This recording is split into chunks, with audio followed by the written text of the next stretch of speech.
इन माओं से कहता हूं, बच्चे को जब तवज्जो दो तो मोबाइल को फेंक दो।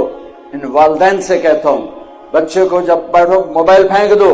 मेरे नबी जैसी शहनशाह है हस्ती वाले हसन हुसैन के लिए आते थे। मैंने आपको फिजिकली शक्ल दिखाई है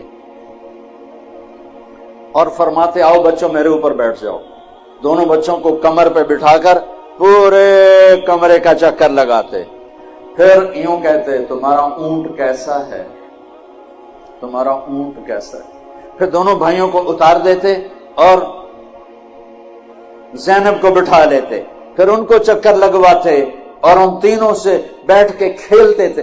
7 साल हसन की उम्र, 6 साल इमाम हुसैन की उम्र, और इन 7 साल में 7 नसीहतें भी अपने बच्चों को नहीं की। सिर्फ टाइम दिया, सिर्फ टाइम दिया, सिर्फ टाइम दिया। आज की माँ बच्चे को टाइम नहीं, खिला देती है, पिला देती है, सुला देती है, टाइम नहीं देती। कभी उसके ड्रामे, कभी उसका मोबाइल, कभी उसकी मैसेजिंग, इसी में वो बर्बाद हो जाती है। अपने बच्चे जैसी दौलत को जाय कर देती है। बच्चों को टाइम देना, उनके साथ बच्चा बन के बैठना। नसीहतें ओवरलोड हो जाती हैं, ओवर कर देते हैं। मोहब्बत दो, मोहब्बत दो, मोहब्बत दो, टाइम दो। मेरे नबी की खूबसूरत जिंदगी के आप हसन हुसैन की कुश्ती करवा रहे, इतने आप पर कितने गम थे, कितने सदमे थे, कितने दर्द थे, और आप बच्चों के साथ खेल रहे, कुश्ती करवा रहे हसन हुसैन की। तो हुसैन जरा कमजोर हो रहे थे चूंकि हसन बड़े थे और हुसैन छोटे थे, तो आप हजरत हुसैन को थापड़े मार रहे थे उनके, शाबाश हुसैन, शाबाश हुसैन, शाबाश, ए है या हुसैन। तो हजरत फातिमा भी बैठी देख रही थी, तो वो कहने लगे या रसूल अल्लाह आप सारी शाबाश हुसैन को दे रहे हैं, कोई थापड़ा हसन को भी मार दें। वो जो माँ थी तो उसको दूसरे का। तो आपने कहा फातिमा मेरे पास जिब्रील खड़ा हुआ है, वो हुसैन को थापड़े मार रहा है, मैं भी हुसैन को ही थापड़े मार। कुश्तियां हो रही, टाइम दिया जा रहा है, खेल रहे हैं। तो फिर वो जन्नत के सरदार बने। वालिदैन के, मेरे बच्चे जब छोटे थे, ये छोटे स्कूल में, तो मैं उनके प्रिंसिपल से मिला, तो वो कहने लगे मेरे पास यहाँ फैसलाबाद के 2 बड़े डॉक्टर हैं, लेडी डॉक्टर और डॉक्टर, वो मेरे पास आए और कहने लगे कि हमारे बच्चों ने 3 दिन हो गए खाना नहीं खाया, हमारे घर में खाना नहीं, और हम पूछते हैं बताते नहीं, तो काइंडली आप पूछ के बता दें। ये बहुत अहम बात बता रहा हूं। कब मैंने बच्चों को बुलाया कि बेटा ये आपकी अम्मी, आपके अब्बू, आप खाना क्यों नहीं खा रहे? कहा जी इनके सामने नहीं बताएंगे, अलग बताएंगे। तो उन दोनों को बाहर बिठा दिया।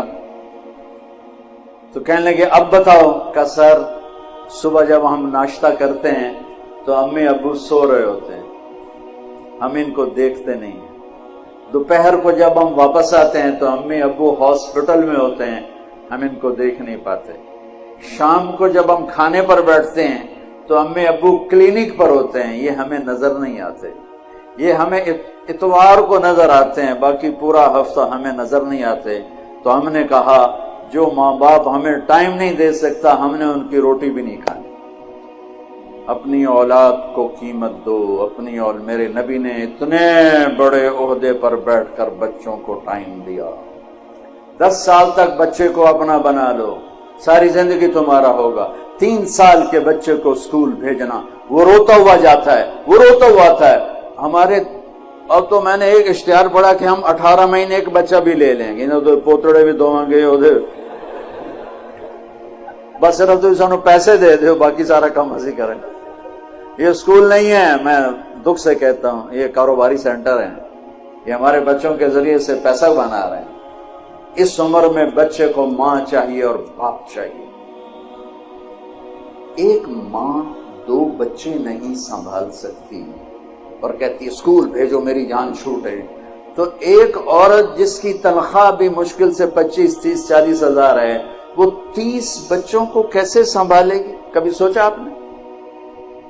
एक स्कूल टीचर लतीफा है, बच्चों से कहने लगी बच्चों बोलो CUP सप, सब समझते हो ना, सांप। بولو بچوں CUP سپ. تو بچے کہنے لگے مس CUP کپ ہوتا ہے. کہ نہیں بیٹا بولو CUP سپ.